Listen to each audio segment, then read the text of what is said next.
Então, bom dia a todos e a todas. Eu gostaria de começar inicialmente agradecendo ao professor Jean Amazio, da Universidade Autônoma do México, lembrando que ele está no México, então, algum problema de comunicação, de sinal, né, a gente conta com a paciência de todos. Lá também no México é mais cedo, né, 2 horas mais cedo, por isso que nós estamos começando às 10, né? Nosso horário tradicional é 9, né? Então, seria muito cedo às 7 horas. Então, nós vamos fazer esse experimento, né? Esperar aí a participação das pessoas. Eu solicito, né, como de praxe, que todos fiquem com o microfone desligado, só as pessoas que estão falando com o microfone ativo. E se precisar falar, se comunica no chat ou ativa o microfone. Então, a ideia é que a gente tenha interação. Por isso que a solicitação que vocês instalassem os programas, eu acho que aí vai dar tudo certo. Vai ser uma experiência nova e interessante. Então, novamente, bem-vindo a todos e a todas, né? E uma boa aula para todos, né? Estou aqui fazendo o co-host, né, a mediação, então vou acompanhando o chat, as perguntas, né, e fazendo essa ponte com o professor Jean. Professor Jean, bom dia, muito obrigado. Fique à vontade. Muito obrigado pelo convite. É um prazer, né, dar esse curso lá no Brasil. Aunque fosse a distância remota, né? Então, vou compartilhar, acho que já está compartilhado, não? A minha tela. Então, eu trabalho no laboratório de análise espacial, não? De um centro de pesquisa da Universidade Nacional Autônoma do México, mas num campus que está fora da cidade do México. E trabalho principalmente com monitoramento das mudanças de uso da terra, modelagem, fazendo uso de sensoriamento remoto e de sistemas de informação geográfica. Então, desde pelo menos um ano, não, uns meses atrás, a gente começou uma parceria, não, com a UFC, com os departamentos de agronomia, biologia e geografia, principalmente. E o curso faz um pouco parte dessa colaboração, não, entre o UNAM e o UFC. E também, de certa forma, essa palestra, esse cursinho, faz parte de um projeto que tenho lá no México, cujo objetivo é elaborar documentação, não, para a docência do geoprocessamento, mas com ferramentas de código aberto. E vamos usar hoje o R, não, que é um programa de código aberto. Por isso também faz um pouco parte desse projeto. Então, o conteúdo da apresentação, eu queria fazer dar um pouco contexto desse tipo de estudo, não, que está um pouco insertado no contexto mais geral da mudança do câmbio global, né? E depois já vamos entrar em coisas muito mais específicas, muito mais técnicas, não? Como o cálculo das taxas de mudança, o método aí que se chama loop budget, não? Que é um pouco um balanço dos processos de mudança, a análise de intensidade de mudança e as matrizes de Markov. E finalmente, de repente, mas muito rapidamente, a gente vai ver um pouco um método, de repente, um pouco novo para estudar essas mudanças, que seria analisar as trajetórias, não, das mudanças através das sequências das categorias de uso do solo numa região. Então, para dar um pouco o contexto muito geral, não todos esses estudos de mudança de cobertura ao uso do solo, de repente, particularmente o desmatamento, mas agora também Por exemplo, a gente acha que outros processos de mudança são muito importantes, não? Como a degradação florestal, ou, de repente, o fato de ter superfícies impermeáveis, não? Ao lugar de superfícies que deixam entrar água. Também são outros processos de mudança importantes. E todos estes processos estão contribuindo no câmbio global, falando mais especificamente do câmbio climático, né? Porque todas essas mudanças geralmente estão fazendo que tem um aumento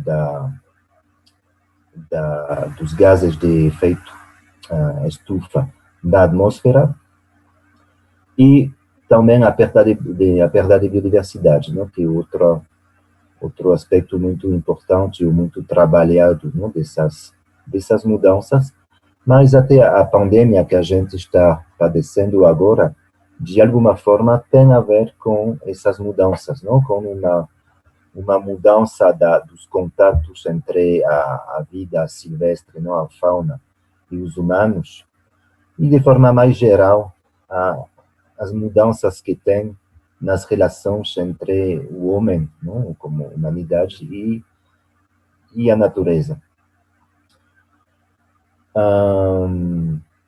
Então, a gente tem a necessidade de monitorar essas mudanças, mas também monitorar não é limitado, não? Então, a gente também tem que entender melhor os processos de mudança, quer dizer, entender, por exemplo, quais são os fatores, não? As variáveis que vão controlar, de repente é uma palavra muito forte, não? Que vão influenciar essas mudanças.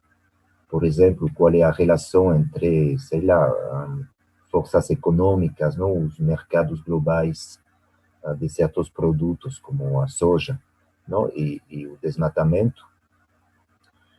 E, finalmente, ser capaz de modelar as mudanças com cenários, não? De mudanças para tratar de vislumbrar futuros possíveis, não? Então, as matrizes de Markov muitas vezes estão usadas nessas modelagens, não? Das mudanças para tentar prever um pouco as taxas de mudanças no futuro. Então, isso era um pouco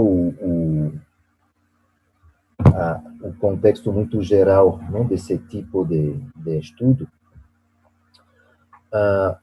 E falando de sensoriamento remoto, que seria a fonte de informação mais, de repente, principal, não? Nesse tipo de estudo, teve uma evolução muito rápida, não? Da oferta de imagem. Então, por exemplo, sei lá, 20, 30 anos atrás, a gente só tinha Landsat, não? Eram poucas imagens, eram muito caras, era $4.000 cada cena.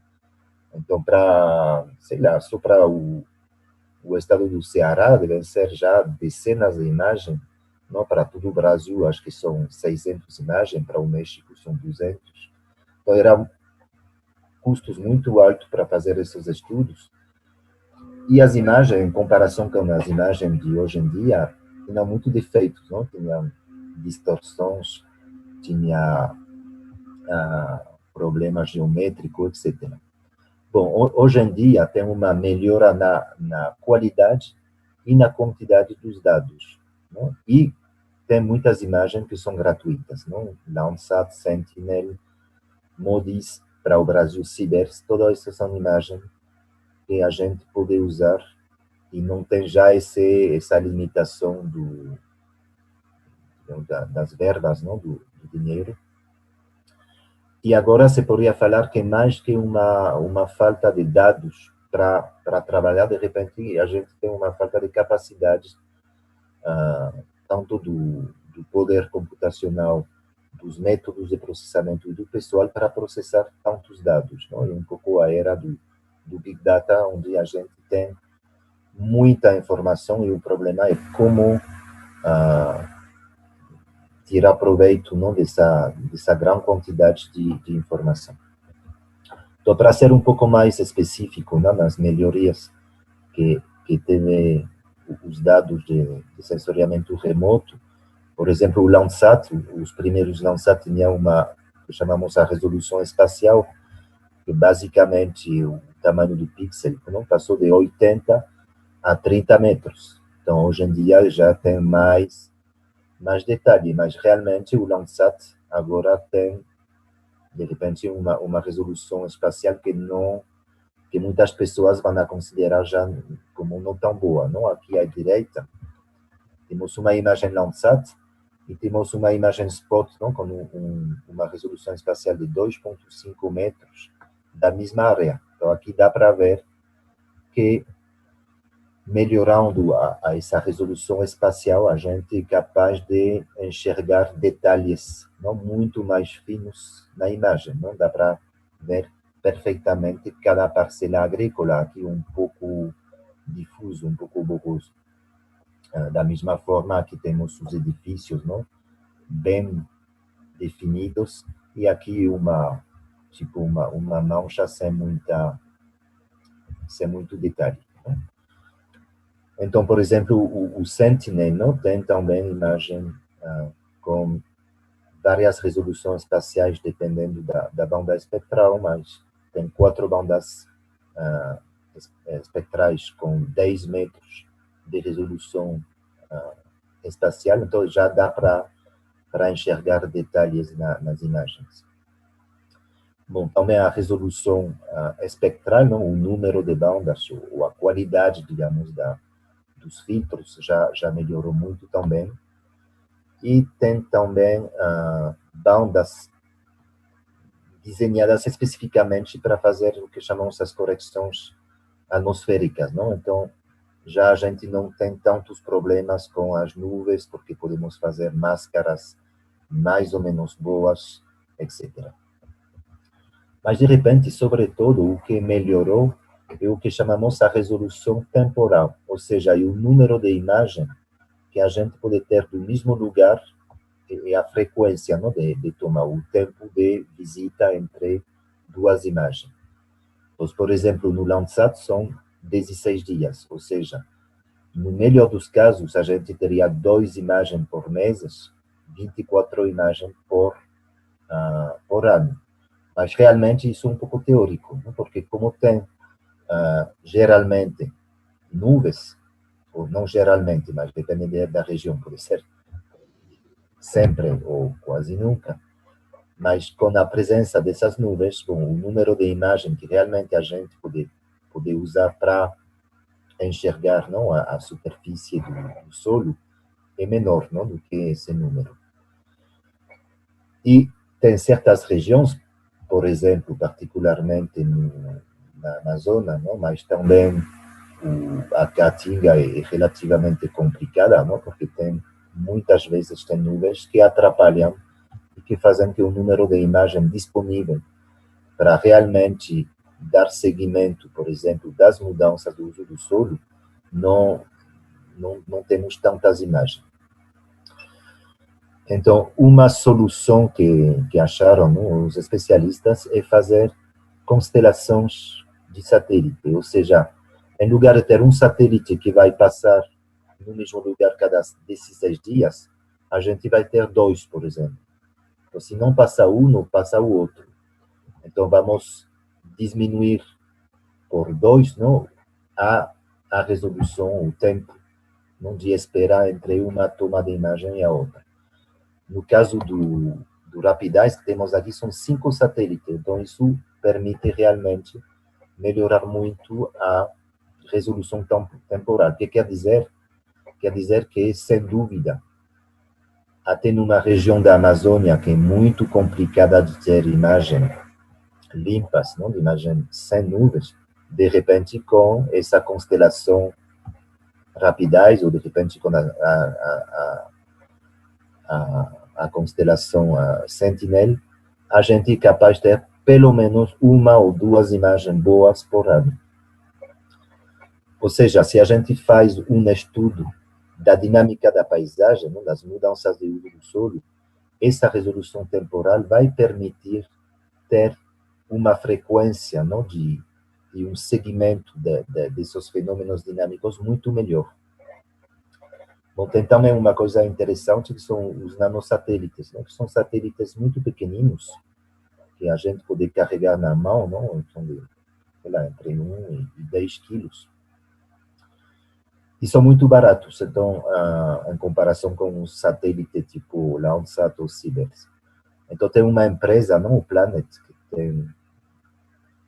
que disponibiliza os dados, de fato, de maneira mais ou menos grátis, que tem mais de 200 satélites orbitando ao redor da Terra. Então, aí começou as imagens desse satélite. Basicamente, a gente tem, acho que, qualquer lugar do mundo tem uma imagem por dia, mais ou menos, não? E um pouco variável, até várias imagens no mesmo dia. Então, isso era a resolução temporal, é muito importante, e isso, de alguma forma, revolucionou um pouco os estudos de mudança pela alta disponibilidade de imagem que temos agora.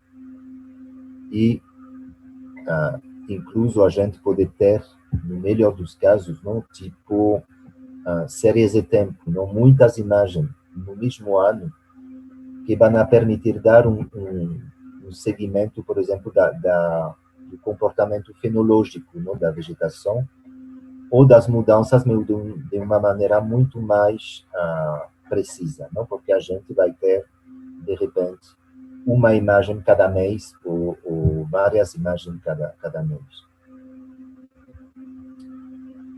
Ok, então, esses eram os dados que mudaram muito, não, durante essas últimas, digamos, 2, 3 décadas. E também o geoprocessamento é uma coisa que também tem uma evolução muito rápida. Tomando em conta duas coisas: os métodos de processamento, por exemplo, de classificação dessas imagens, não, para transformar esta informação que é espectral em informação classificada, não, que vai indicar para cada pixel, por exemplo, qual é a categoria, não, o tipo de vegetação, o tipo de cobertura do solo. Tem um progresso importante nos métodos de classificação e também na potência computacional para processar essa imagem, não? Agora, as computadoras que temos são muito melhores, não? A gente, de repente, todos vocês não têm uma laptop que, de repente, tem a potência do computador da NASA 20 anos atrás, não? Então, a gente tem um processo de cômputo muito maior.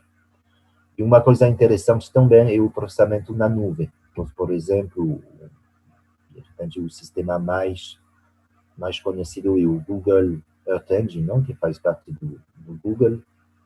E aí, a gente, em lugar de baixar uma imagem e de processar essa imagem no seu computador, no seu laboratório, o que vai fazer é vai fazer uma conexão no servidor do Google, não, através da internet, e vai trabalhar com as imagens que já estão no Google, não? O Google tem coleções de imagens, tem basicamente todas as imagens Landsat do mundo inteiro, do começo do programa Landsat até o dia de ontem.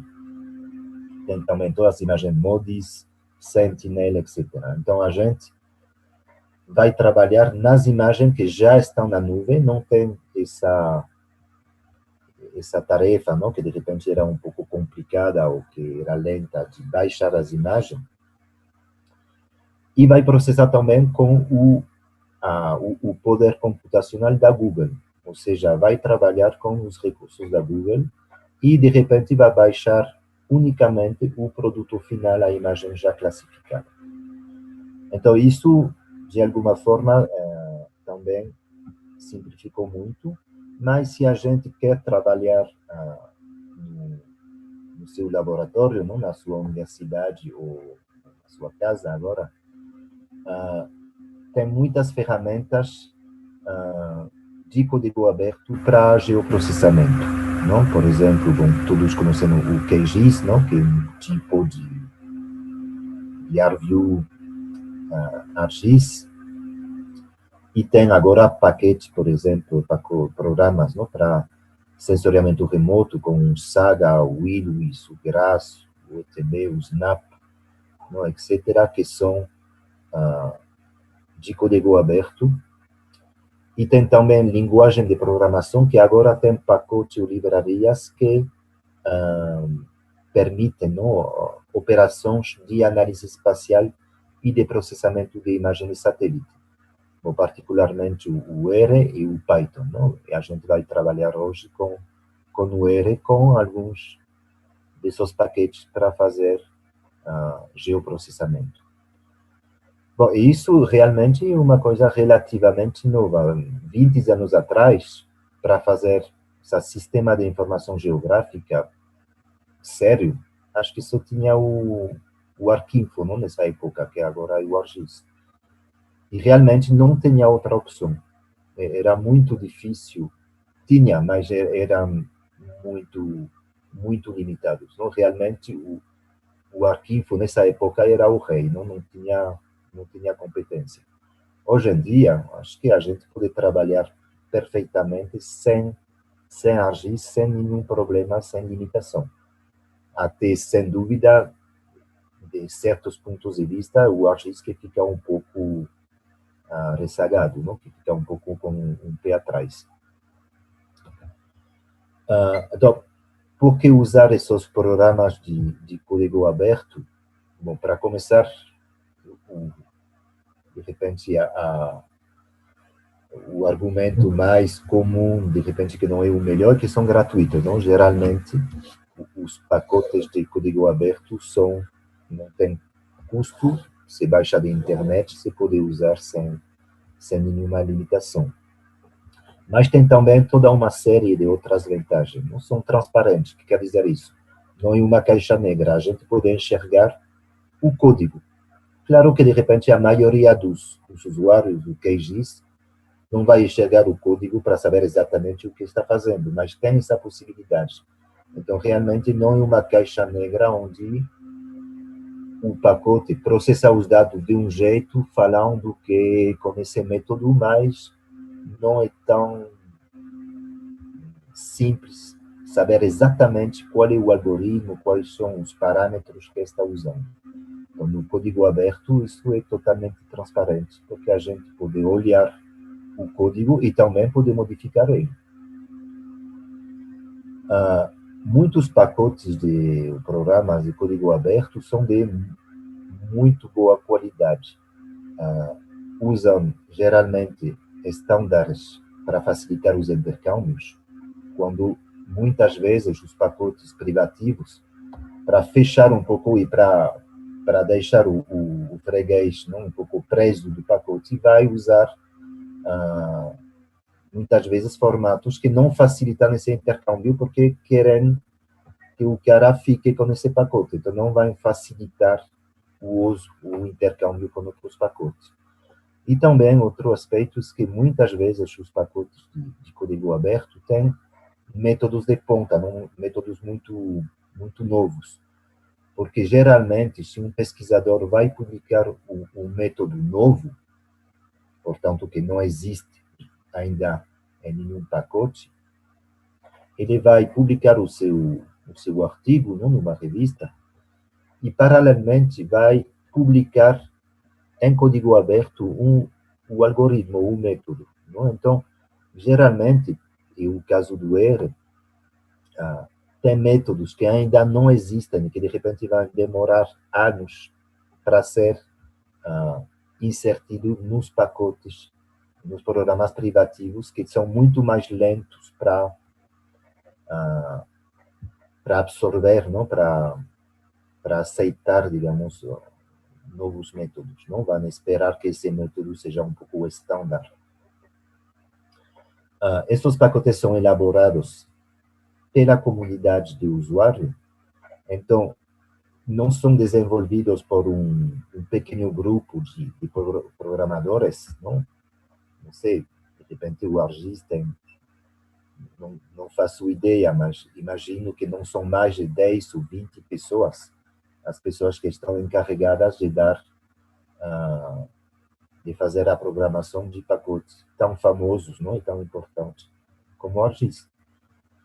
A comunidade de usuário de um pacote como, de um programa como o R, devem ser milhares de pessoas, não? E tem muitas pessoas que se contribuem no desenvolvimento do pacote.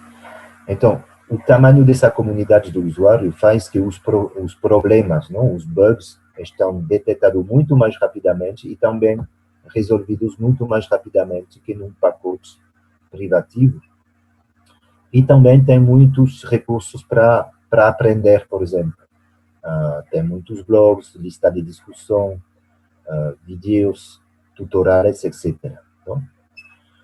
Então, por isso, nesse curso, vamos usar R e não vamos usar nenhum pacote privado, porque justamente esse curso seria em R e todas as pessoas estão na sua casa, não, por o problema da pandemia. Então, a gente teria que trabalhar, a maioria de vocês não vai comprar uma licença de ArcGIS para esse cursinho, não, de 3 horas.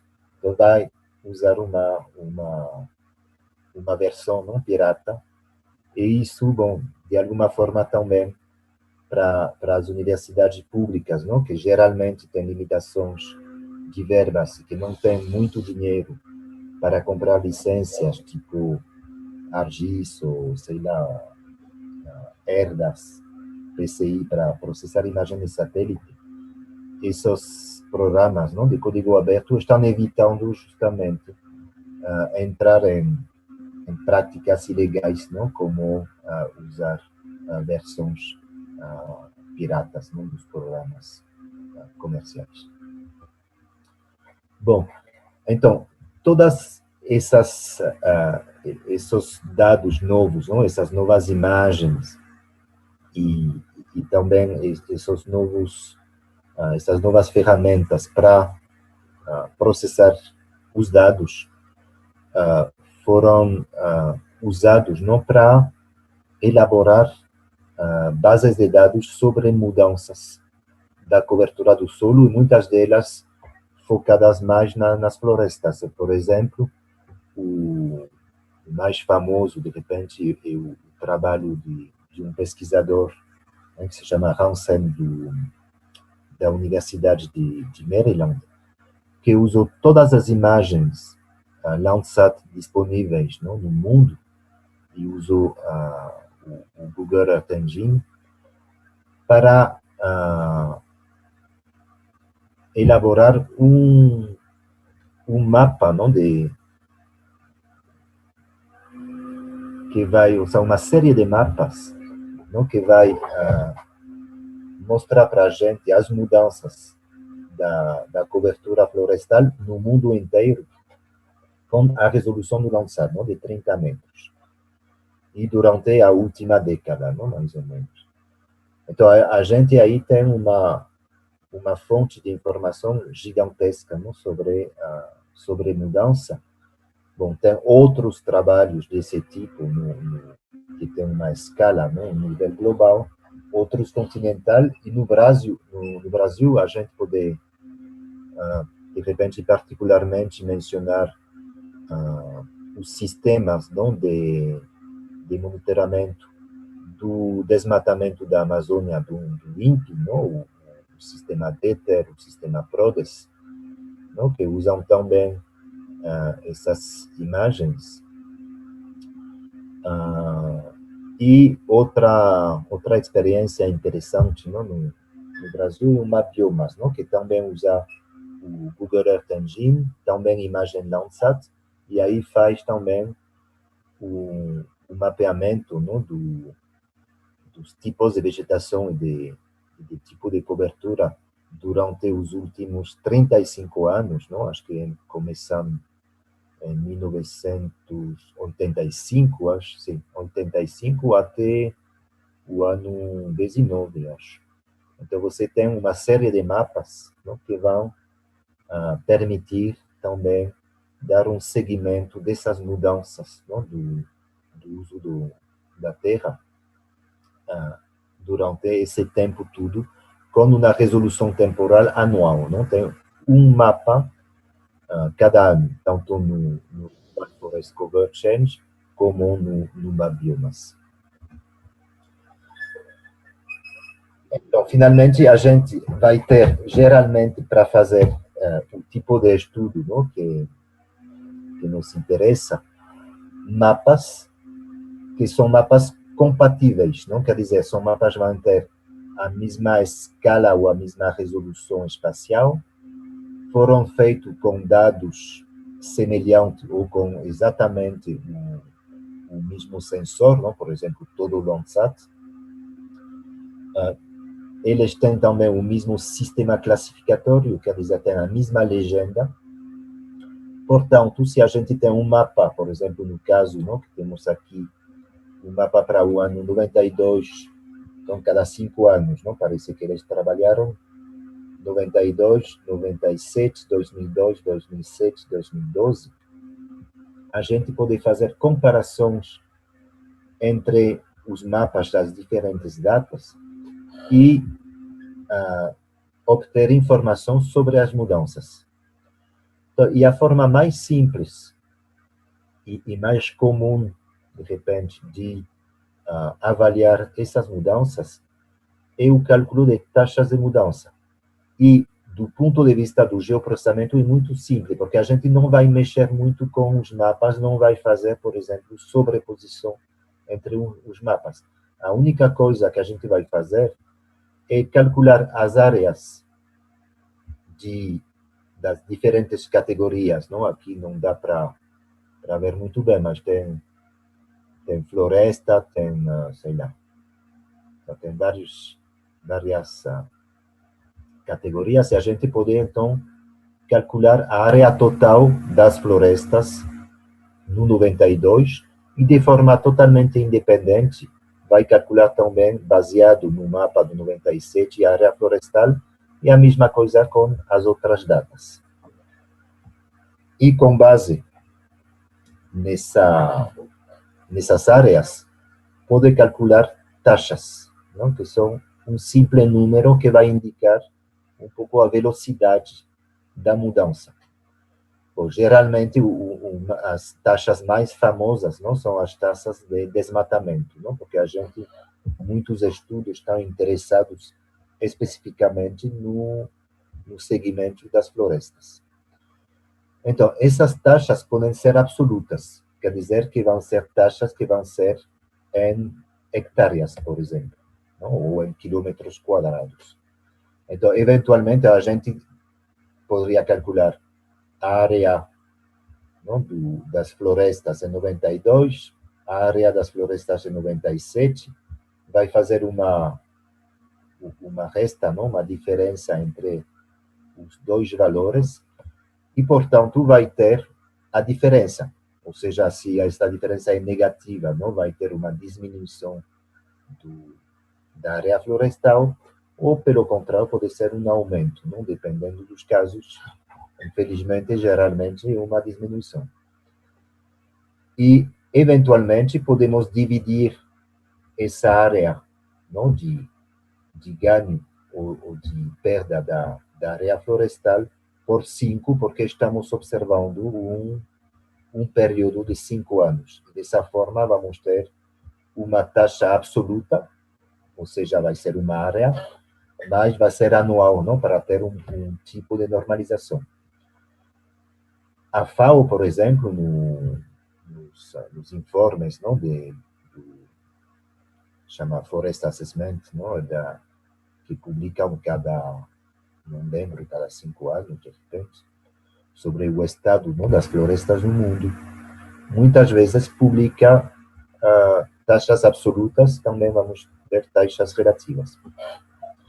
Mas o problema das taxas absolutas é que depende muito da área total da área de estudo. Por exemplo, sei lá, a taxa de desmatamento do Brasil não seria possível compará-la com a taxa de desmatamento da Costa Rica, não? Que a Costa Rica é um país minúsculo, não? Eu acho que a Costa Rica é uma terça parte do estado do Ceará, não? Em tamanho, 100 quilômetros quadrados.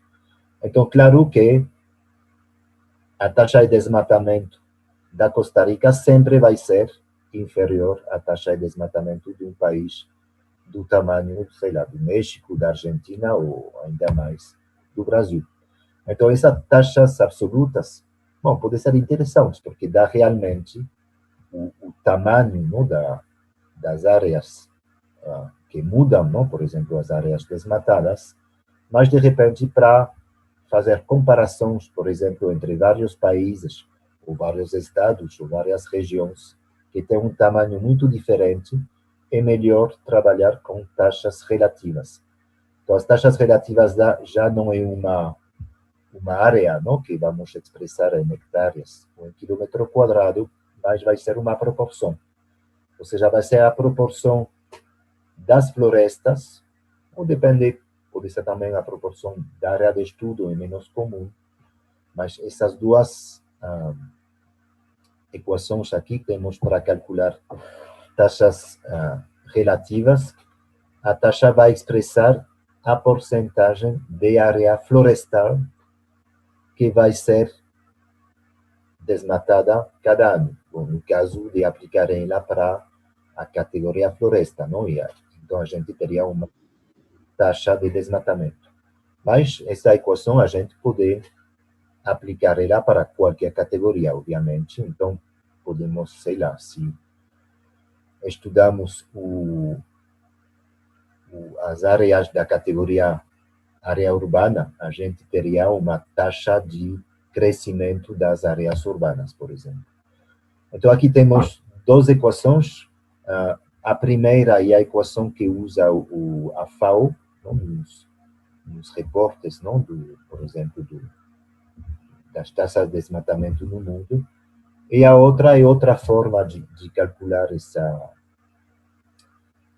essa taxa de desmatamento.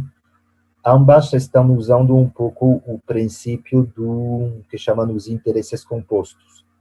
Ou seja, é um pouco a mesma lógica que os interesses de um banco. Não se colocou na minha conta aí do Banco do Brasil R$100 na conta de poupança, não? E deixou ele sem mexer durante um ano. No final do ano, vou receber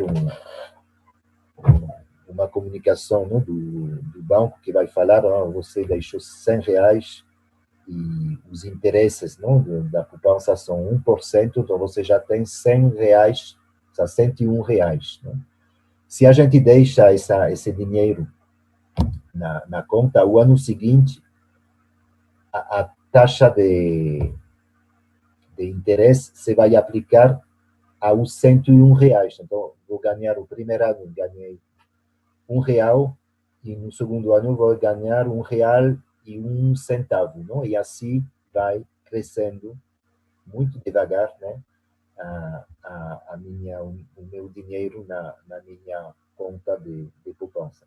Então, aí um pouco a mesma lógica nessas taxas de desmatamento, pelo menos na primeira, ou seja, a taxa é uma porcentagem da área florestal que tem no começo do ano. Então, se a gente tem uma taxa, sei lá, de 2%, né, de desmatamento, e se tem, sei lá, 100 hectares no começo do período, no primeiro ano vou perder 2% do 100 e vou ficar com 98. Mas no ano seguinte, os 2% se vão aplicar a 98, não a 100. Não? Então, digamos que com a mesma taxa de desmatamento, a taxa absoluta vai diminuir um pouco, porque a área florestal vai ser cada vez menor. Bom, então, é um pouco a lógica dessas duas equações.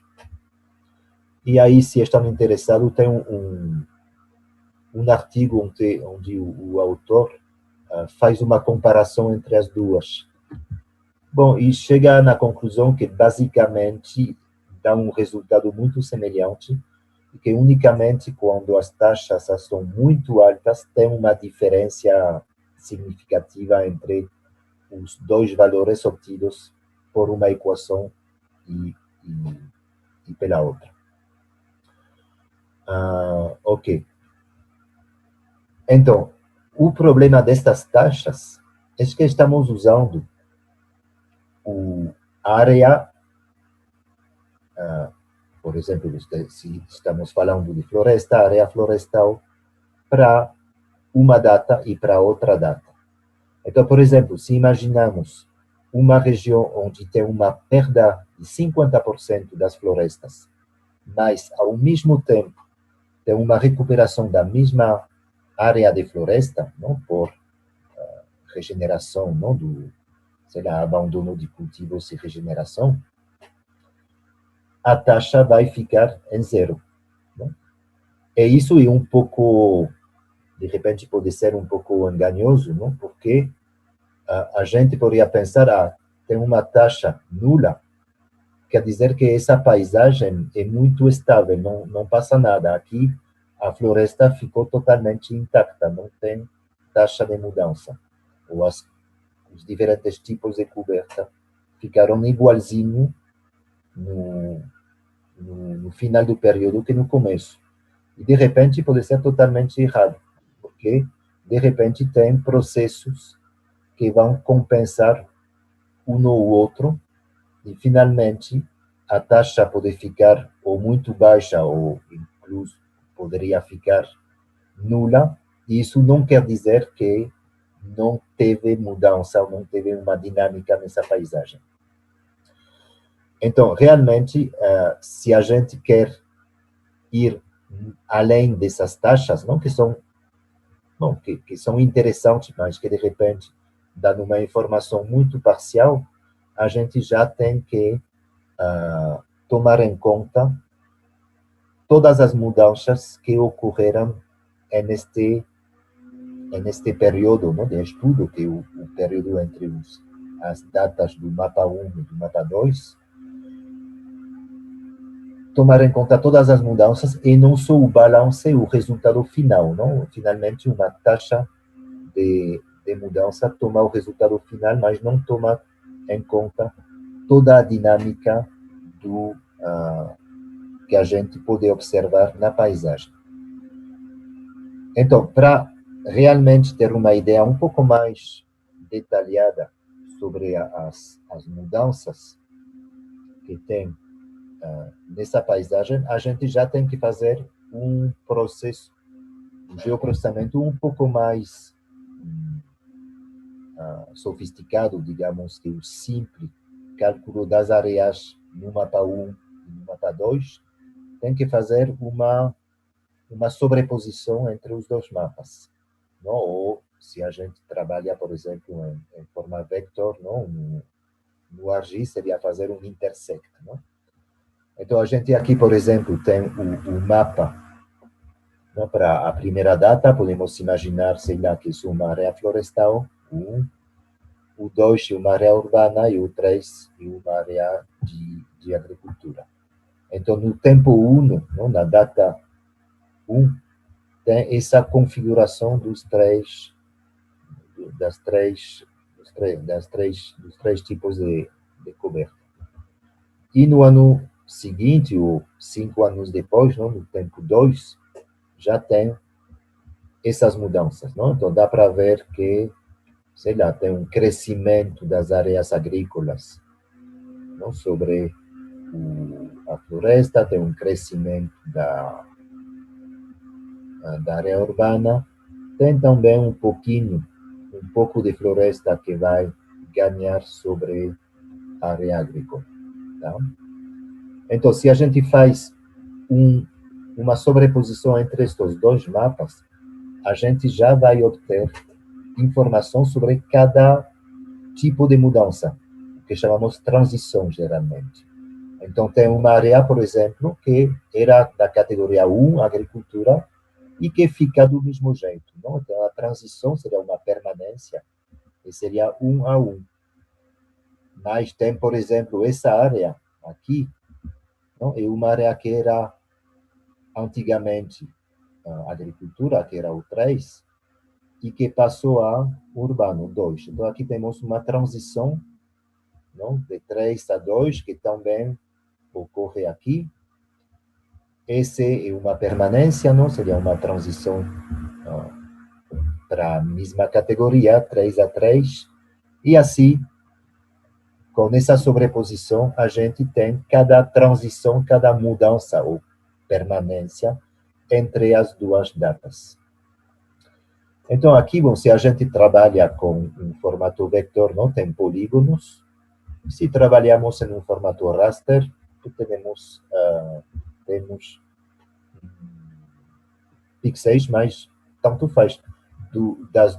Com os dois formatos, eu facilmente posso calcular, então, a área total, não, de cada uma das transições. Posso calcular o tamanho aqui dessa área amarela, posso somar a área dos diferentes polígonos que são da transição 1 a 3, etc. E posso colocar essa informação numa matriz, numa tabela de duas entradas, né, que seria o que chamamos geralmente de matriz de mudança ou de matriz de câmbio. Então, nessa matriz, geralmente, a primeira data entra como fila e a segunda data vai entrar como coluna. E aqui, então, dá para ver, por exemplo, aqui 1 a 1, esse polígono ground, que é de 40,8 hectares.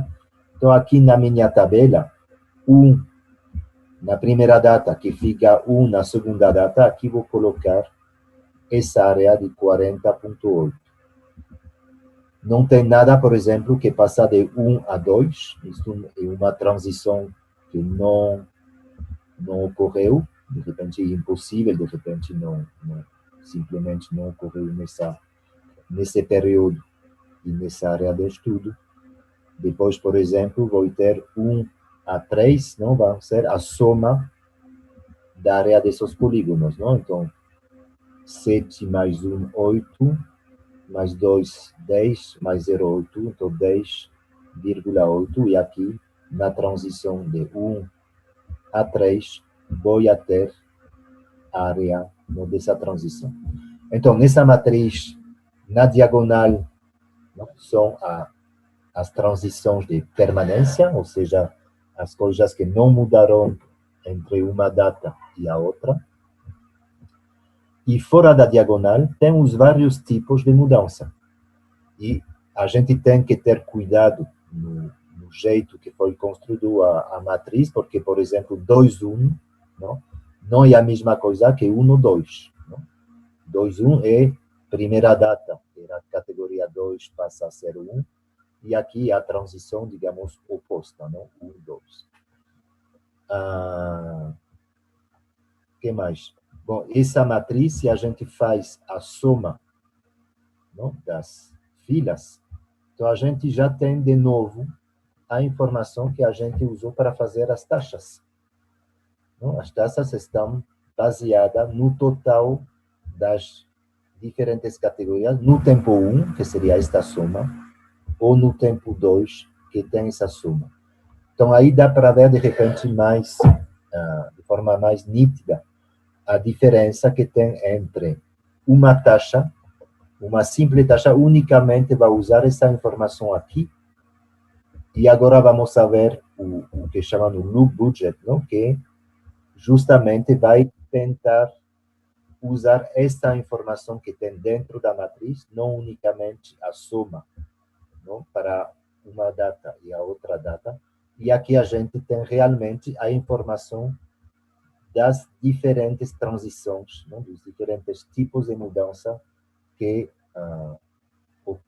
ocorrem, não? Nessa área de estudo. Então, o loop budget foi proposto por um autor que trabalha muito com essas mudanças, com geoprocessamento dessas mudanças, então, que é o Pontius.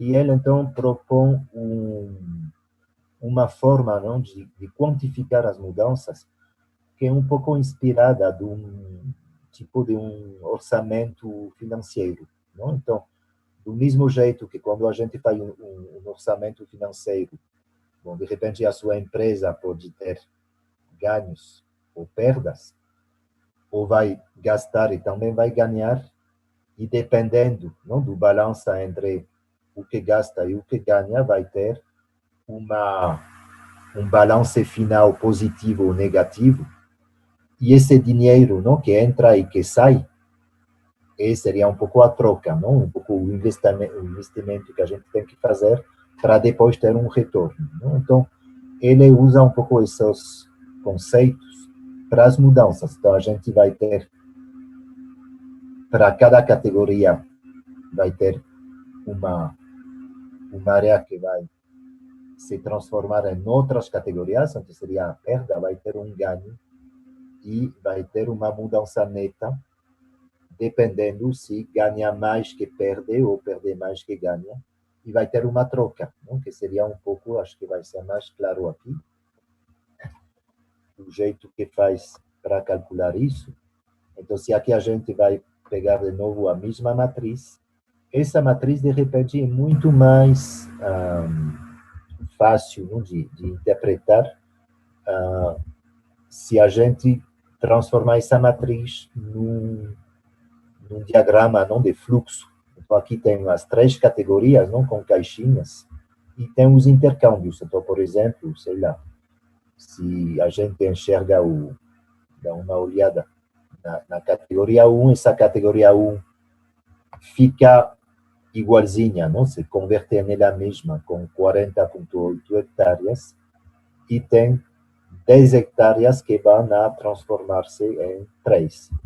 Não tem nada aqui que comunica, digamos, diretamente o 1 e o 3, e o 2, perdão. Não tem aqui nenhum fluxo de transformação entre 1 e 2. E se a gente olhar a 3 também, perdão, a 1, pero em coluna, dá para ver que ele vai receber da 3. Né? Então, tem um câmbio de 1,6 hectares de 3 a 1. Então, aqui dá para ver, por exemplo, que essa coberta vai ter perdas, vai ter ganhos, a mudança neta vai ser negativa, não? Porque vai ser uma perda, perde mais do que ganha, e a troca vai ser 1,6, porque a troca seria a parte compensada, não? A parte de intercâmbio. Então, se ela ganha 1,6, vamos dizer que também dá 1,6 a 3, e que a perda neta seria 10,8 menos 1,6. Então, aqui tem um jeito de calcular esses índices, não? Esses valores, não? De perda, ganho, mudança neta e a troca. Bom, acho que já falei muito, então a gente vai começar de repente, se podemos fazer um exercício e depois a gente poderia fazer uma pequena pausa. Então, vamos trabalhar agora com dados de um estudante que está fazendo esse tipo de estudo para uma região que está no sul do México, no estado que se chama Chiapas, e que está quase na divisa com Guatemala. Estamos bem no sul do México, e uma região relativamente... Bom, a região que ele pegou é relativamente plana, não? Mas tem também montanhas, como dá para ver na foto, e são áreas bastante transformadas, que tem vários tipos, vamos saber, de floresta, e tem também muita agricultura e muito gado, então tem muitos pastos também. Então vamos trabalhar com mapas dessa mesma região para o 2005, 10, 15 e 2019, não? Então vamos ter períodos de 5 anos, o último período, não? Vamos ter 3 períodos de estudo, 2 primeiros de 5 anos e o último unicamente de 4 anos. Então, dá para ver aqui, um pouco, aqui temos uma barragem não muito grande. Então, assim, um corpo de água, tem outros corpos de água mais pequeninos. Uma área de agricultura irrigada, não muito importante aí, numa área que é mais plana. E temos vários tipos de floresta, o que chama floresta seca. É um tipo um pouco caatinga, digamos, uma coisa parecida à caatinga. E depois coloquei floresta úmida, que seria uma floresta tropical úmida, que não sei exatamente qual seria a coisa no Brasil mais semelhante com ela.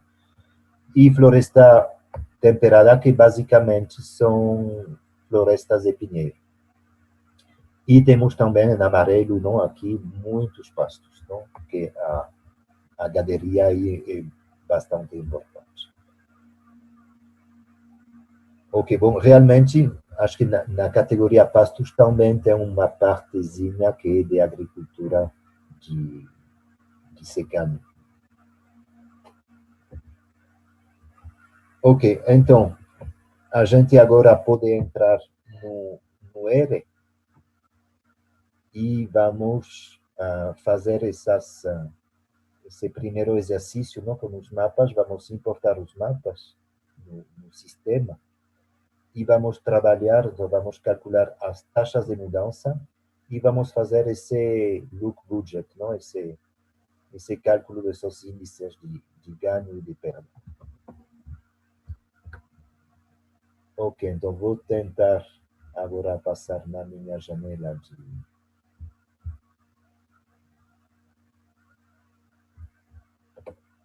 do R. Cadê isso? Aqui.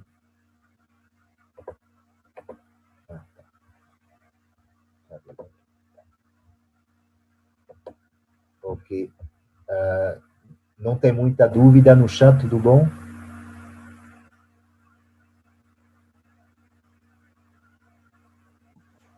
Dá para seguir?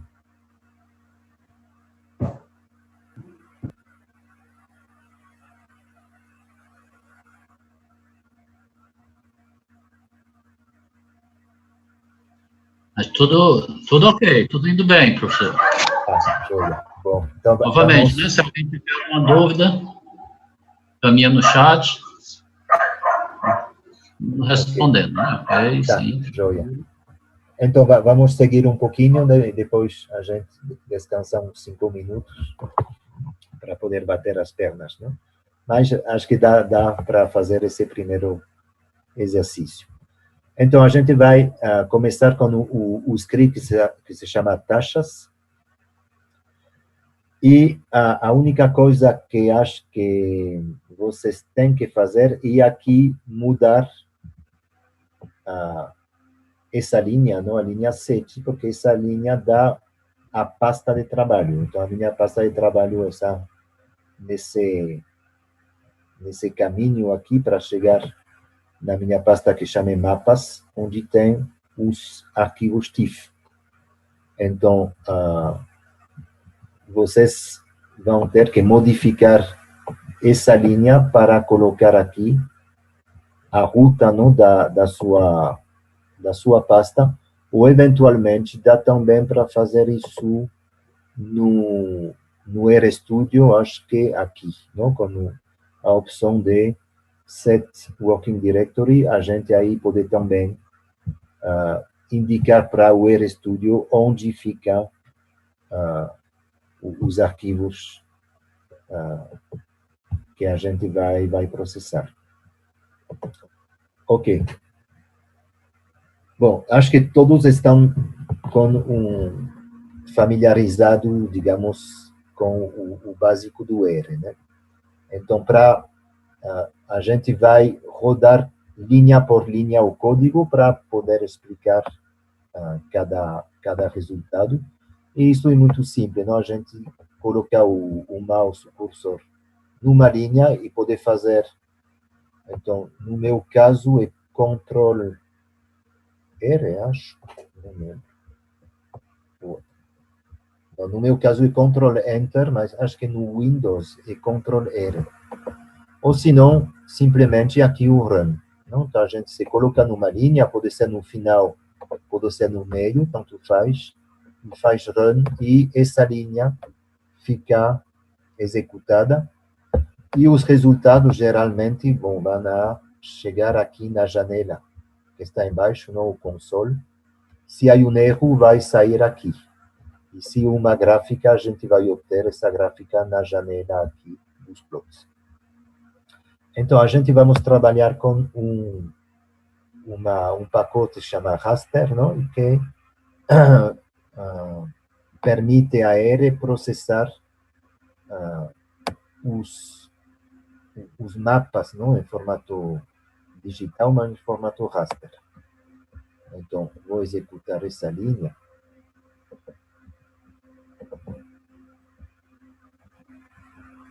Ok? E aqui estou indicando para o R o nome das diferentes categorias do meu mapa e também os colores para visualizar esses mapas, não? Para que seja um pouco mais fácil. Então, por exemplo, coloquei a agricultura irrigada em vermelho, os diferentes tipos de floresta, em diferentes tons de verde, etc. Ok.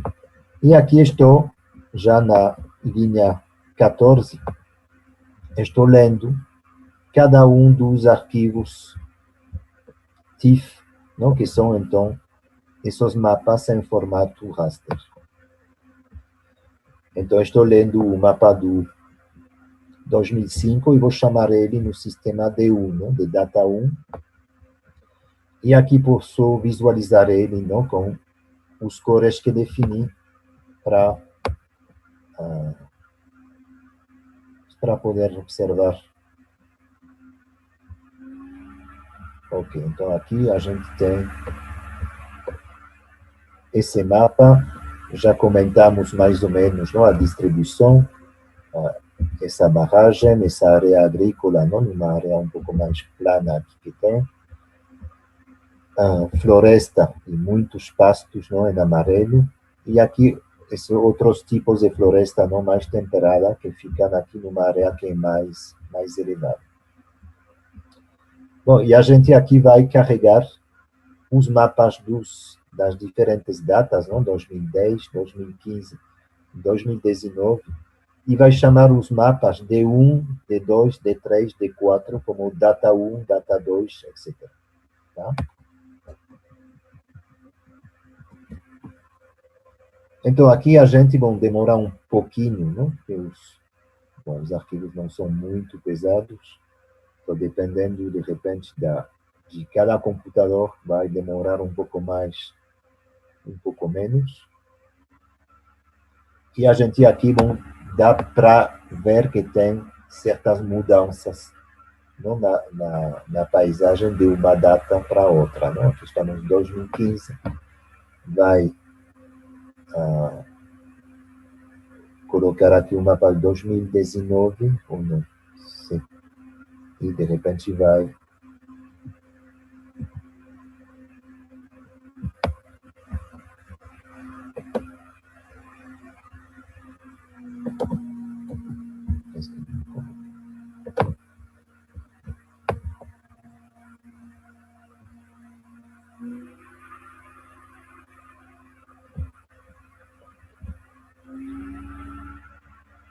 ok. Tudo bom? Então, bom, aqui estou, já podemos obter muito facilmente, não vamos fazê-lo, mas toda a informação, digamos, do metadata dos mapas, não? Qual é o sistema de projeção, bom, é um UTM, e aqui unicamente vamos olhar a resolução, não? Com esse comando res. E então aqui está falando o tamanho do pixel, não, desses mapas de 10 por 10 metros. Ok. Então, para fazer as estatísticas de área, vamos usar um comando que calcula a frequência dos pixels diferentes valores. Lembrando que aqui cada categoria é um número, de 1 a 7. Não? As florestas são 1, 2, 3, a água é 4, isso é outra cobertura, tem uma mistura aí de coisas que não queria simplificar um pouco o mapa do meu estudante, então coloquei muitas categorias pequeninas aí em outros. 6 pastos, sim? Que algumas pessoas tiveram problema para abrir o arquivo, eu acho que já conseguiram. Você poderia só fazer uma revisão para essas pessoas? Ok, então vamos retomar aqui. Imagino a partir de aqui, vamos. Ok, então aqui estou criando o que chamamos um vector, não? No R, que é uma série de, nesse caso, de nome, não? Que é o nome de cada uma das 7 categorias. E aqui vou associar a cada categoria uma cor, para depois usar no momento de visualizar os mapas na tela. E aqui o mais importante são as linhas, por exemplo, a linha 14. Aqui com esse comando raster, estou lendo o arquivo TIFF. Então, é importante aqui ter a ruta que ele vai usar por defeito, não por default, por padrão, já bem definida, porque ele vai procurar um arquivo TIFF, mas vai procurar ele na pasta que eu defini no começo aqui. Então, aqui é importante vocês colocar bem a ruta na pasta onde tem os mapas TIFF, não para ele achar depois facilmente os arquivos. Então, isso é modificar essa linha 7, ou outra opção é tirar essa linha 7, deletar ou botar esse símbolo, que não lembro como se chama agora, para comentar, para inabilitar, digamos, esse comando, e aqui vocês podem definir a sua pasta por padrão aqui com sessão set working directory, e aqui você vai procurar a ruta da sua pasta. Ok? Então, aqui estamos lendo cada mapa. Então, de repente, se você não tem bem a pasta por padrão, aí vai dizer um erro. Não? Tipo, por exemplo, vamos imaginar que eu vou falar que a minha pasta é essa.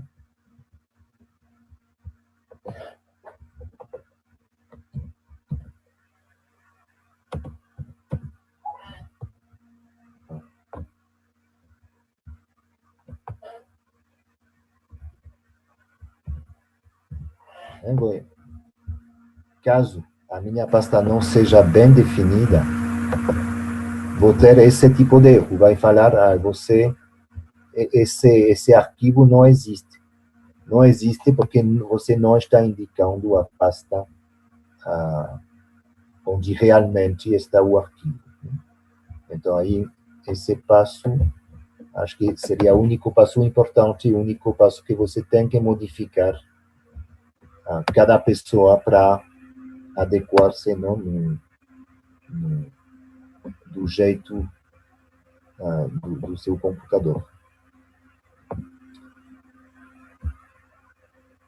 Tudo bom? Ou ainda tem dúvidas ou pessoas que estão um pouco atrasadas?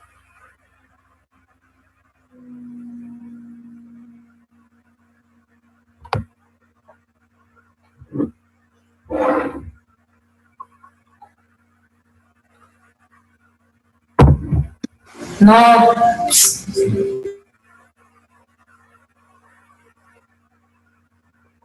Eu não entendi. Era um grito de preocupação, o que deu certo, não sei.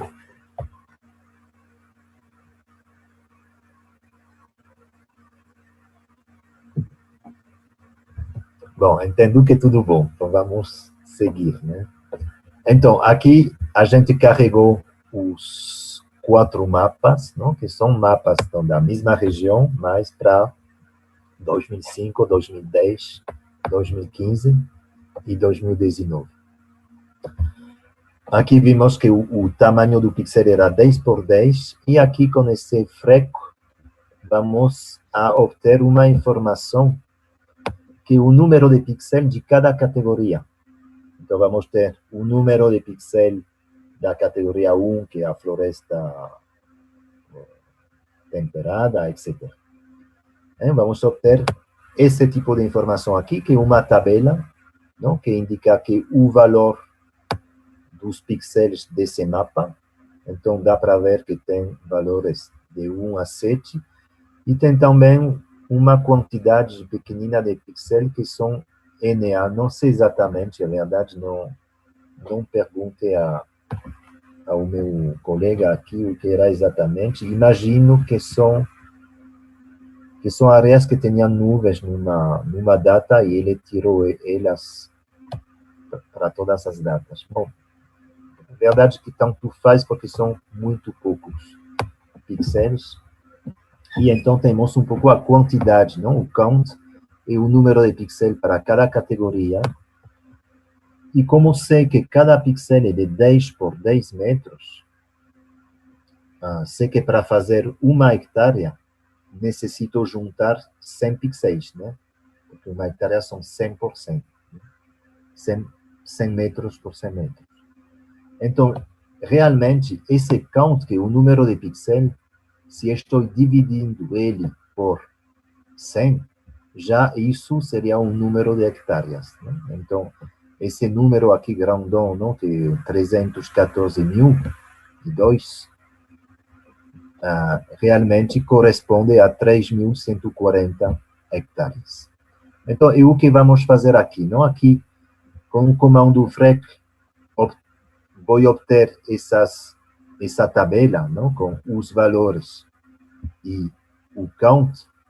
E então, o que vou fazer aqui, que de repente é um pouco estranho, até o jeito que estou fazendo, mas então, dessa tabela que estou calculando aqui com frec D1, vou pegar a segunda coluna, porque qual é a informação que realmente me interessa é a segunda coluna, não? Que é o número de pixels, e vou dividir por 100. Então, o que vou obter aqui é, para as categorias de 1 a 7, mais o NoData, vou obter a área de cada uma dessas categorias. Então, a gente se roda essa linha, vamos criar um objeto que se chama áreas D1, e se a gente faz um print desse objeto área D1, vai ter 8 valores, né, que é a área da categoria 1, 2, 3, 4, 5, 6, 7, mais a área do NA, não, do NoData, para essa data 1. E vou fazer exatamente a mesma coisa, mas com as outras datas, não? Usando os outros mapas, não? O mapa de 2, 3 e 4. Então, aqui, basicamente, estou calculando a área de cada categoria nos diferentes mapas. E com base nisso, né, em base dessas áreas, então, posso calcular as taxas de mudança.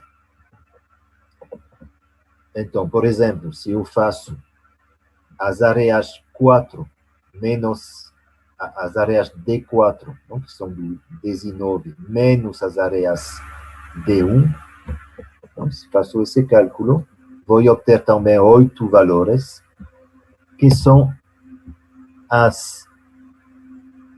área de mudança entre as 7 categorias. A última não vamos tomar em conta ela, não? Porque é NoData. Então, dá para ver, por exemplo, que a categoria 1 tem uma perda de 1.500 hectares.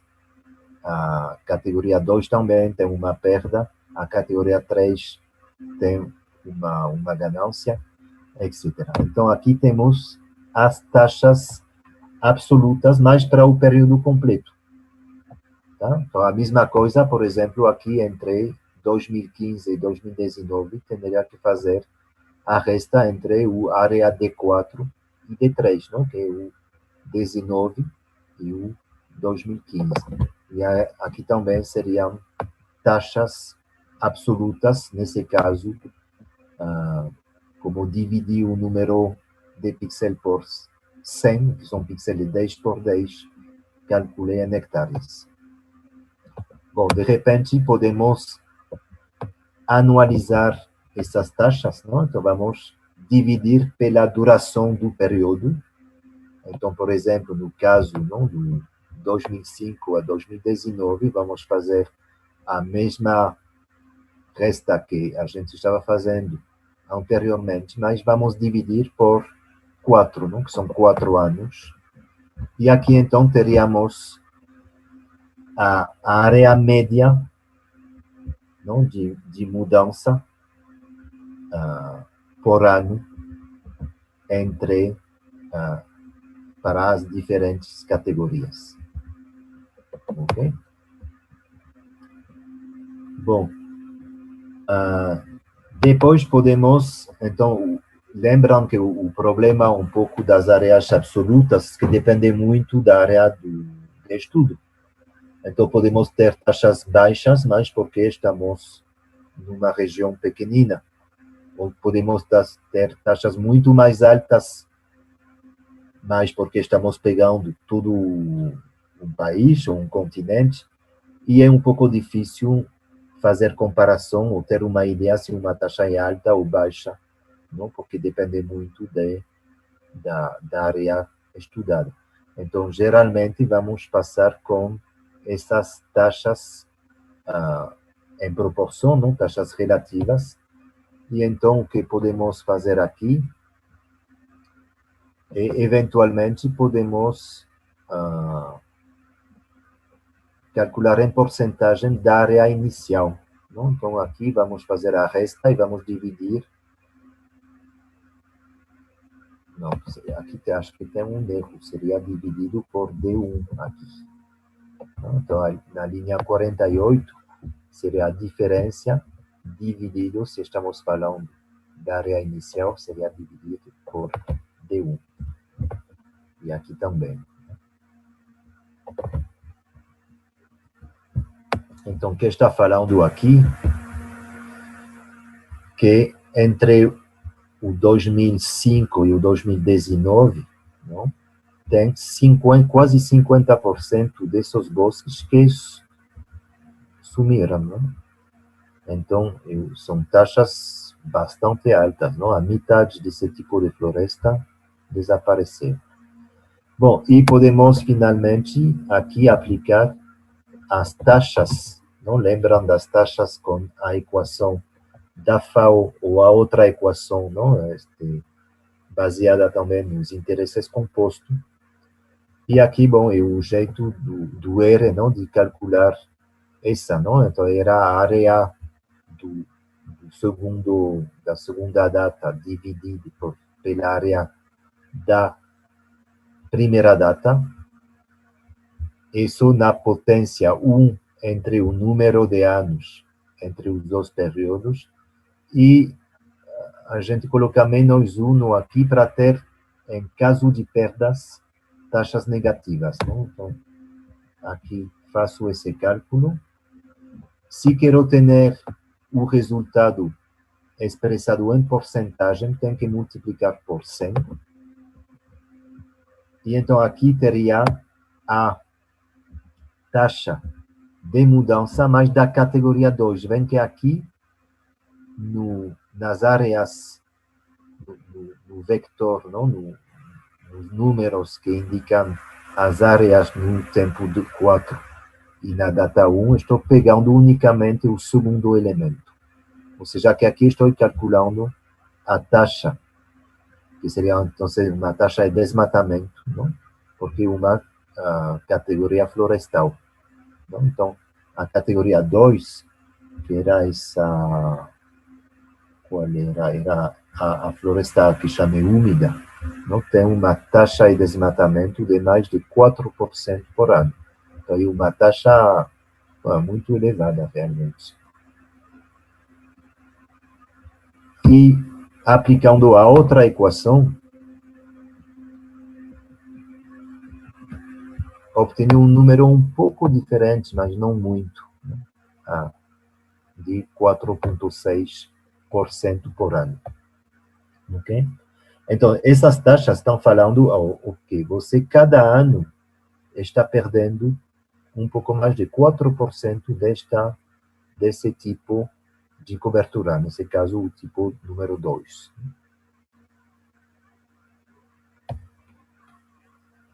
Ok, então, essas eram as taxas e dá para ver aqui que estão calculadas unicamente com as áreas obtidas dos mapas. Não toma em conta realmente as mudanças, as transições. Unicamente áreas das categorias na data 1 e na data número 2. Então, agora aqui, vamos fazer essa matriz de mudança.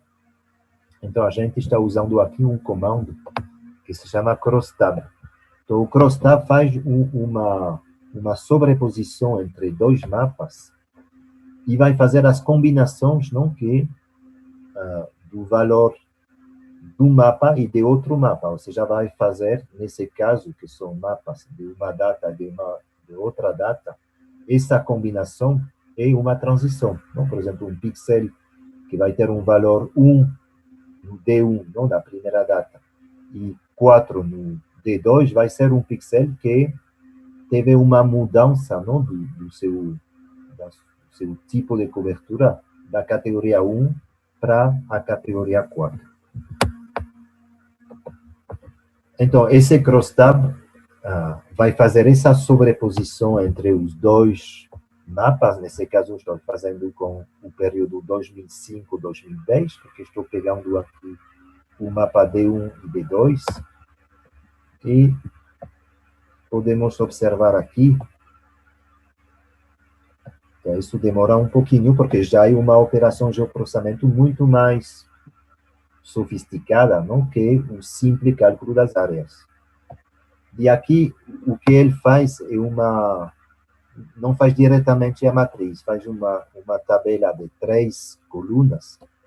A primeira coluna, o que o pixel, o valor do pixel no primeiro mapa, no segundo mapa, e o número de pixels que fazem essa combinação. Né?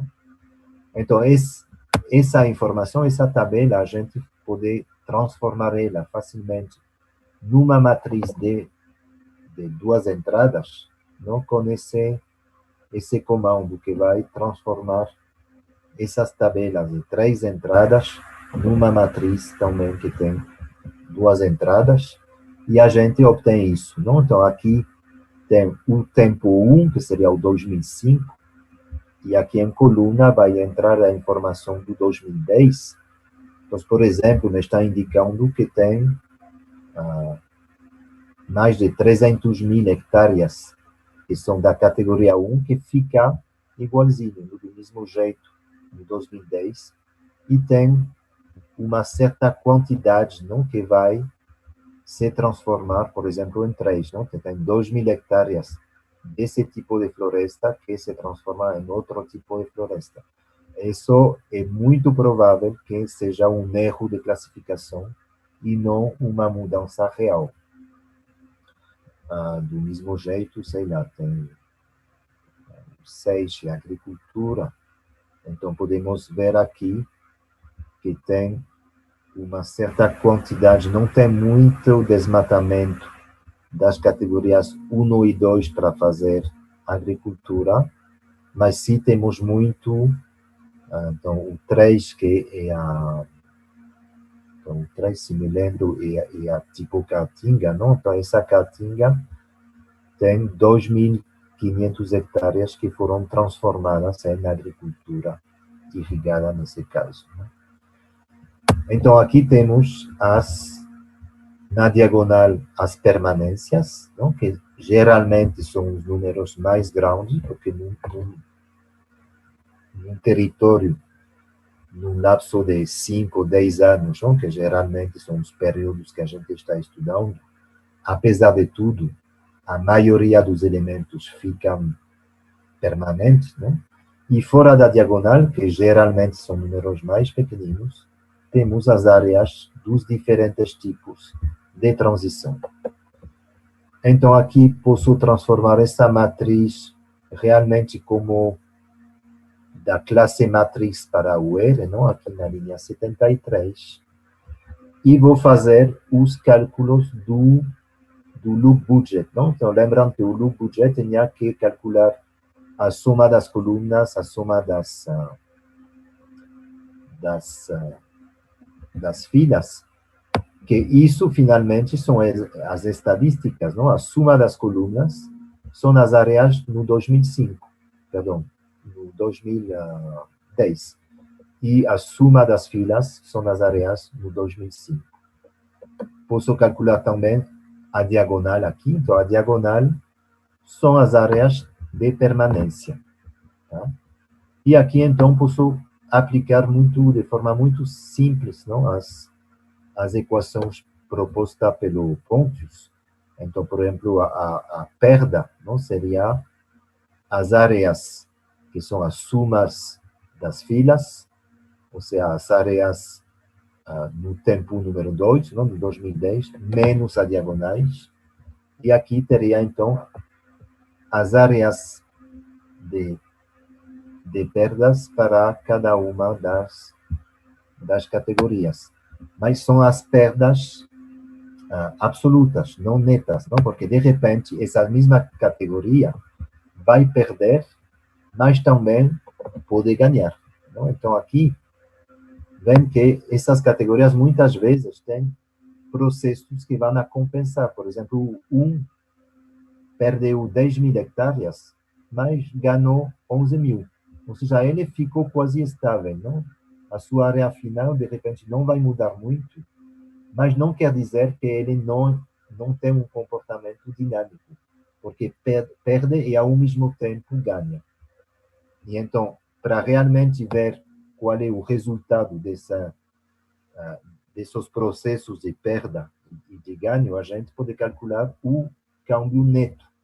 Então, o câmbio neto realmente é um pouco o balanço final para cada categoria das perdas e das ganâncias, e poder calcular finalmente a troca.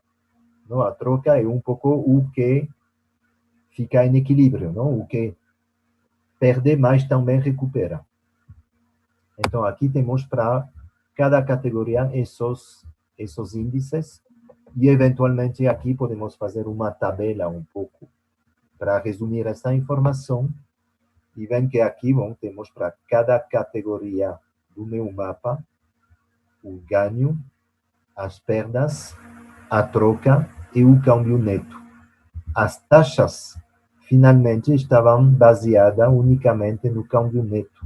Mas podem ver que aqui tem certas categorias que têm um câmbio neto muito baixo, ou seja, sem dúvida tem uma taxa de mudança que é muito pouco, mas isso não quer dizer que não tem uma alta dinâmica, não? Porque realmente ganham e perdem muito, tem uma troca também bastante importante, e o resultado final desses processos opostos é um câmbio neto pequenino, mas não quer dizer que não sejam dinâmicas.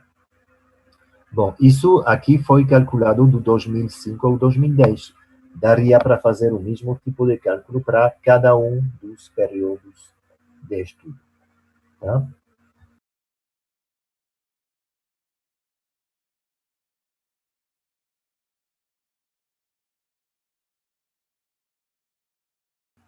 O que fala D1, isso é só a importação do arquivo TIFF. Ou seja, eu tenho os mapas em formato TIFF, e aqui o que está fazendo, está carregando esse TIFF e está colocando ele num objeto que se chama D1. Mas realmente não tem nenhuma multiplicação, é só carregar o arquivo. porque ali na linha 28 você pega os valores que são adquiridos dentro do raster, né? Puxado as imagens, e faz já em hectare. Então essa era a minha dúvida, entendeu? Então, aqui, de repente, a gente pode rodar de novo o freco. Então, esse freco é frequência de um raster, não? O D1, estou pedindo aqui a frequência do raster D1. E o que está falando para mim, o seu raster D1 tem valores 1, 2, 3, até 7, e também tem uns pixels sem informação, no data.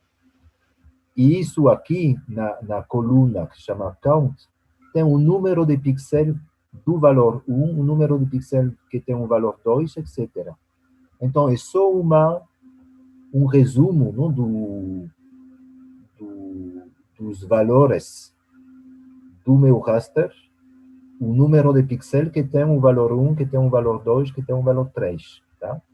Então, o que faz a frequência é essa tabela de 2 colunas. E o que estou fazendo aqui na linha 29 é, dessa tabela, estou pegando unicamente a segunda coluna. Aqui, o corchete, 2, quer dizer, você, dessa tabela, pega unicamente a segunda coluna, ou seja, vai pegar esses números aqui e vai dividir eles por 100 e vai arredondar o número.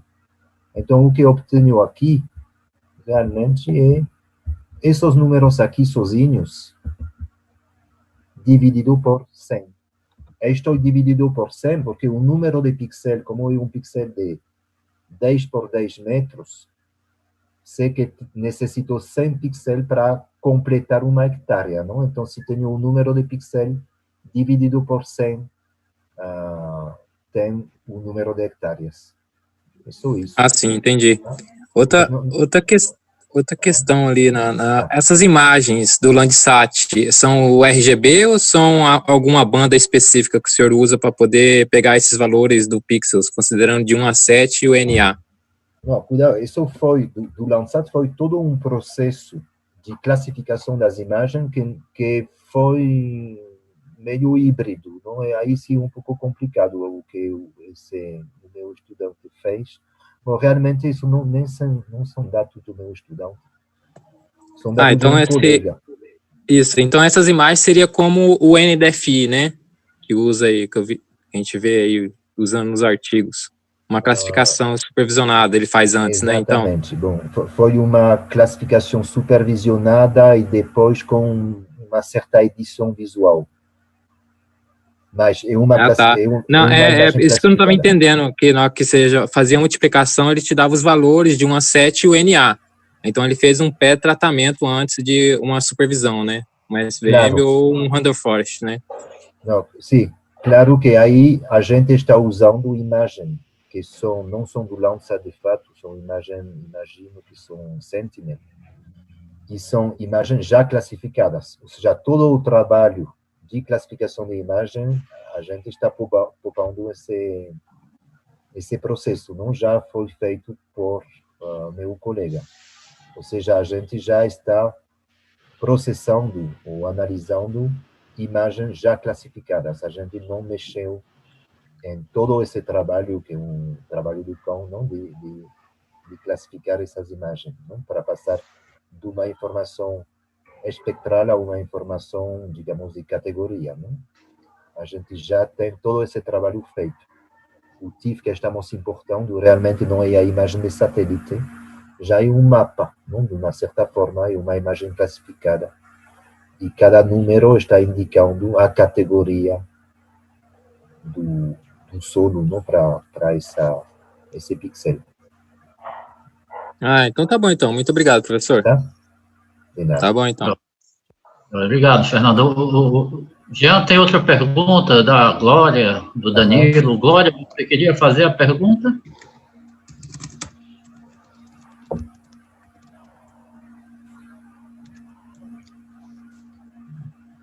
Pode fazer uma pergunta? Oi. Só a Glória primeiro, que ela está, aí depois você, então. Tá, ok. Oi, me escuta? Sim. Na verdade, eu queria perguntar para o professor, qual foi o método de classificação utilizado nessas imagens, nesse resultado, né, de cobertura que a gente está usando no exercício. Sim, foi um método de classificação um pouco mais complexo, porque o problema quando a gente está trabalhando com classificações independentes, de várias datas, é que tem muitas incongruências de uma data para outra. Por exemplo, tem, sei lá, o que a gente tem um pouco, não? Por exemplo, tem um tipo de floresta que vai ser confundido pelo classificador com outro tipo de floresta, então você, no momento de comparar uma data com a outra, vai ter muitas mudanças que não são muito lógicas, de um tipo de floresta que passa para outro tipo de floresta, ou até coisas mais engraçadas, não? Tipo uma área urbana que vira, de repente, pasto ou agricultura, né? Então, para evitar ter tantas incongruências entre datas, o que eles fizeram para produzir essa série, não, de mapas para diferentes datas é tomar em conta um pouco o que estava falando os outros mapas para classificar, para ter mais estabilidade entre datas. E isso foi feito, já foi um processo de segmentação de imagem para não ter pixels isolados na classificação. E depois, o que fizeram é que realmente aplicaram um método de detecção de mudança. É decir, fizeram primeiro o mapa, imagino, de 2005, e depois fizeram uma diferença de NDVI, do índice de vegetação, entre o 2005 e o 2010. E para as áreas que pareciam ter uma diferença de NDVI muito grande, que sem dúvida são áreas de mudança, aí fizeram, não lembro exatamente, fizeram uma interpretação visual, acho.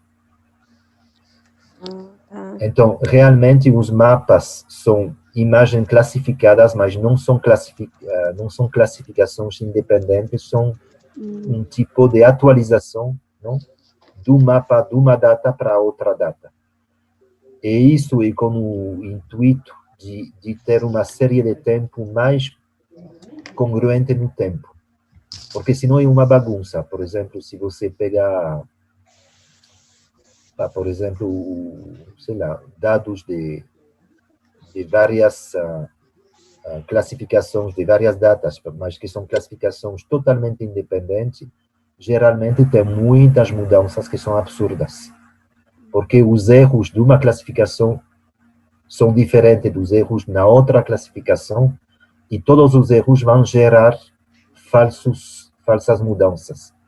Então, geralmente, quando você compara classificações que são totalmente independentes, tem muito ruído na detecção das mudanças. Depois vamos falar um pouco mais disso no final. Mas isso é um problema, não? É uma limitação desse tipo de estudo. Aqui, até agora, eu fiz tudo com o suposto, não, que os mapas são perfeitos. Mas, realmente, esses mapas, apesar de ter o cuidado, não, de ter essa congruência entre várias datas, dava para ver que tinha coisas que não eram muito lógicas. Não? Se a gente dá uma olhada de novo na matriz de mudança, cadê ela? Mas mesmo assim, parece, o resultado da matriz cruzada que o senhor gerou no exercício, que você falou, que na categoria 1 do ano 2005 com a categoria 3 do ano 2010 tinha dado um erro, né? Calculo que deve ser um erro desse tipo. Que às vezes a gente não consegue identificar no processo de classificação. Exatamente. Isso, sem dúvida, são erros de classificação, ou seja, esses pixels realmente não é uma mudança do tipo de floresta úmida, ou qual é não, temperada, até tipo caatinga. Isso não existe. Não é lógico. Não pode ser biologicamente, não é impossível, não, e menos num lapso de tempo de 5 anos. Então, isso, sem dúvida, são pixels que foram classificados como 3 ou como 1 de forma errônea, não? Então, tem uma mudança que realmente não é. Sem dúvida, tem mudança ainda mais engraçadas. Não, aqui não tem área urbana. Mas, teoricamente, o que é área urbana fica, não? Não tem muitos poucos casos de área urbana que foram abandonadas, não? Sei lá, numa hipótese de apocalipse, de repente, não? Uma área urbana abandonada que, de repente, vira floresta, não?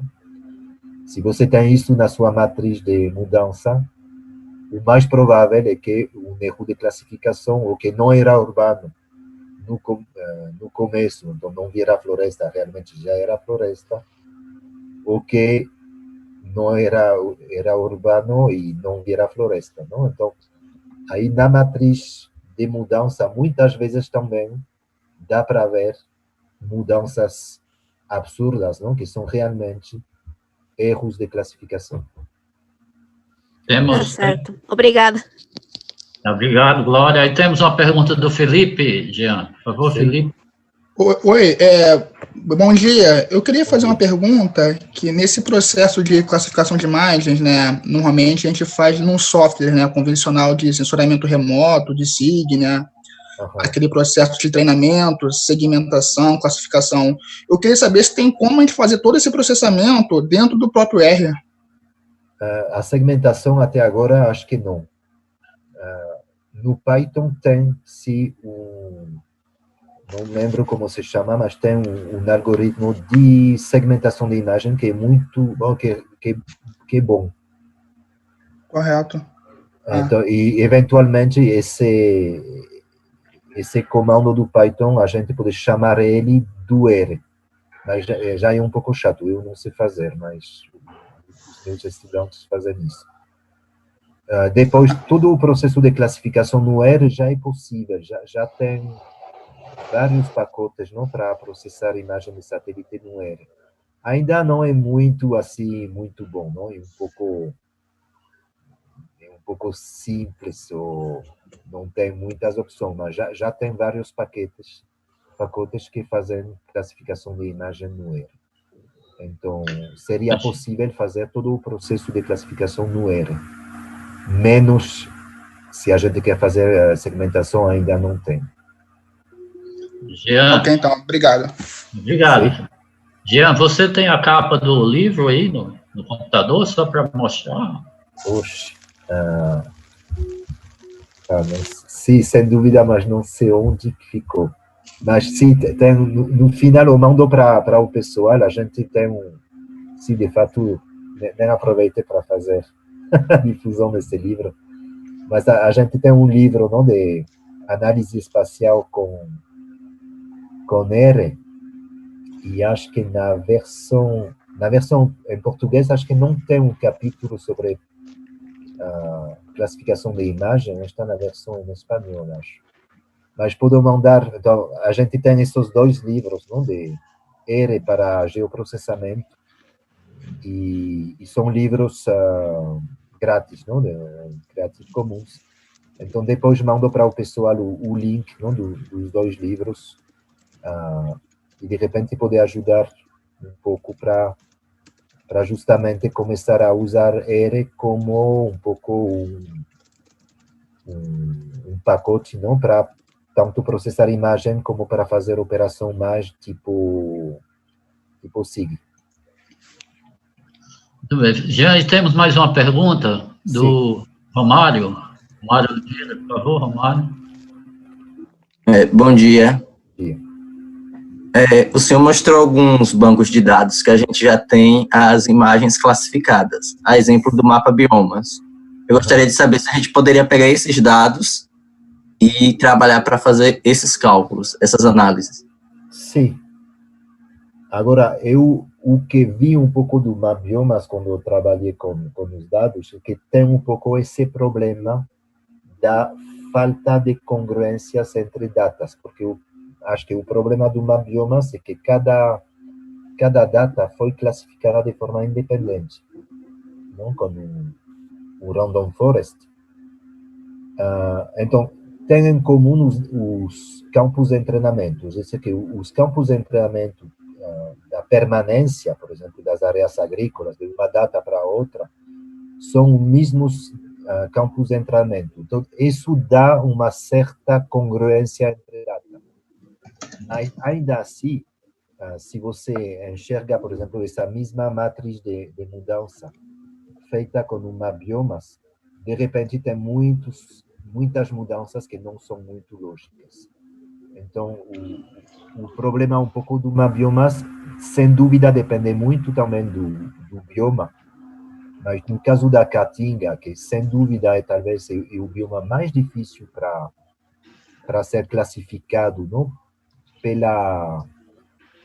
Pelo fato de ser uma paisagem bastante fragmentada, com um mosaico bastante complexo, e para ter uma fenologia um pouco complicada, não? Onde de repente tem anos com mais secos, anos mais úmidos, então o mesmo tipo de vegetação pode ter uma resposta muito mais verde, muito mais seca, não? Dependendo do ano, faz que não é nada fácil classificar, não?